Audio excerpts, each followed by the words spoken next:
Welcome to Pool and Spa Fix It, our YouTube channel. Today we're going to put bearings in a motor that has the bearings are bad from shaft seal leaking, so it ruined the bearings. So first thing we have to do is we got to take the wet end off, and that is accomplished by removing the 4 through bolts that go through the motor into the wet end.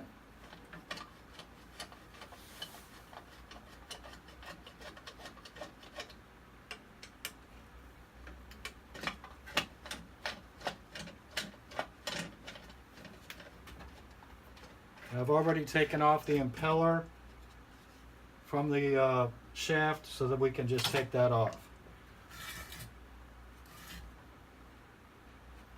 So you need to get the rotor out of the assembly so that we can change the bearings. Okay, so what we're going to do is just tap on the end of the rotor. It should come right out just like that. I'm going to slide this aside and put this in our bench vise. I'm going to clamp it down. The front flange of the motor needs to come off to expose the front bearing. So you very gently try to maneuver it off of the bearing that's there. Sometimes they stick and you can't get them off. So we try to use some lubricant to get the bearing loosened up a little bit. And you may have to tap on it some with a hammer. Just be very careful that you don't break the fan. This is the fan, this is the front flange. If you break that fan, it's over.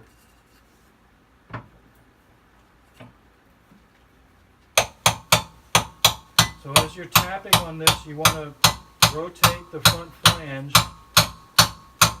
so you don't bind it on there.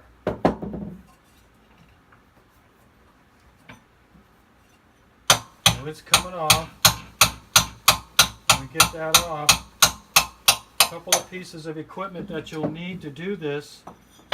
This is the front bearing, but in order to get that off, you're going to need to use a bearing puller. This is a bearing puller.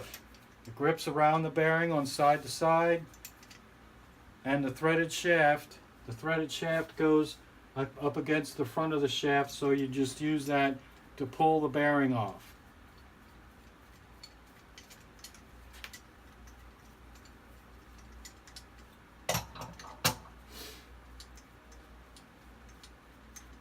Make sure you line up the pin in the front on the threaded shaft very precisely in the middle of that shaft. It's not a whole big shaft, so you need to be pretty precise about where you put it, because you don't want that to slip off and you can ruin the thread on the shaft, and then you'll never get your impeller back on without fixing the thread.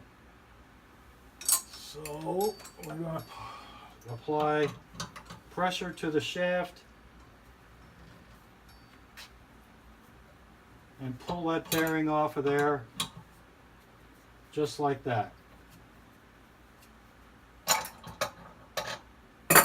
Okay, this is the old bearing that we took off. You have to look on the bearing, and imprinted on the bearing is the number of the bearing. In this case, it's a 6203. So we go to our supply and we have a new 6203 bearing that we're going to put on.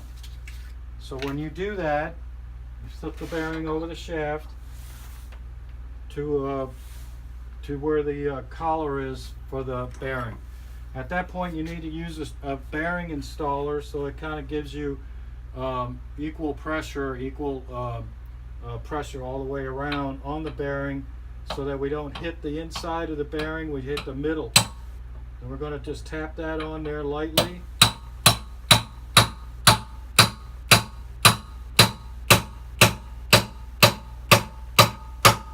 Until it seats.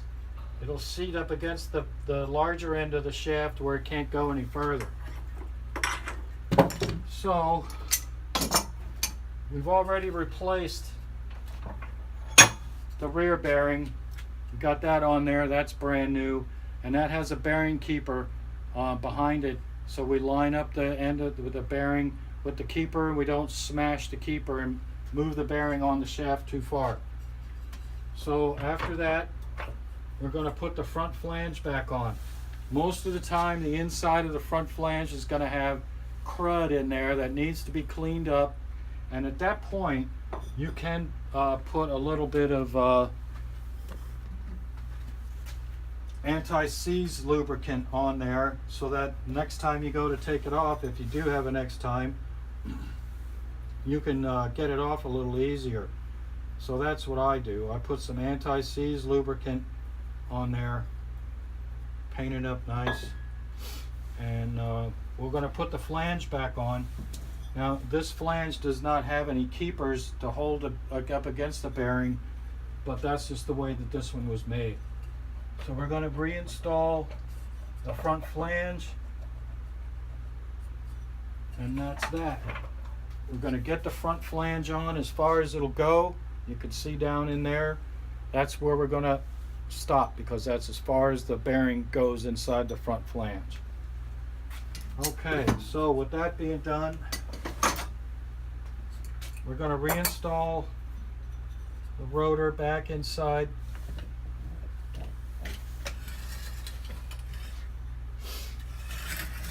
the windings. And we're going to try to line up the holes for the through bolts to go through. Now, since this had a wet end holding it all together, we're going to take some nuts, and we're going to put the nuts on here so that we can tighten them up and hold the motor together while we run it, and make sure that we did a good job and everything still works fine. This is a 2-speed motor, so we're going to have high and low, and we'll check. So once we get these on here, really only need to have like 3. You don't need to put all 4 of them on. It's not going to go flying off or anything like that. We just need to hold it together a little bit. 1/4-inch nut driver in the back of the motor like this. Pull that motor back together with the through bolts.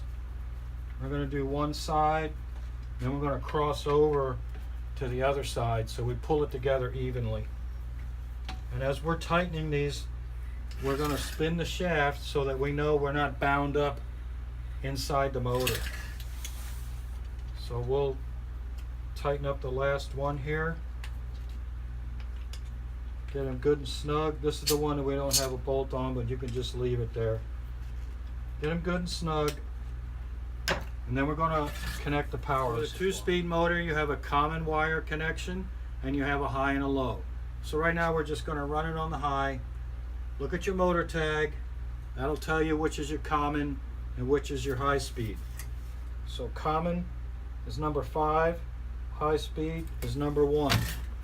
So we've got that connected to number 5 up here, and we put the other leg on number 1. And this is a 115 volt motor, so we've got it connected to 115 volts. And there we go. Sounds good, works good. Turn it off.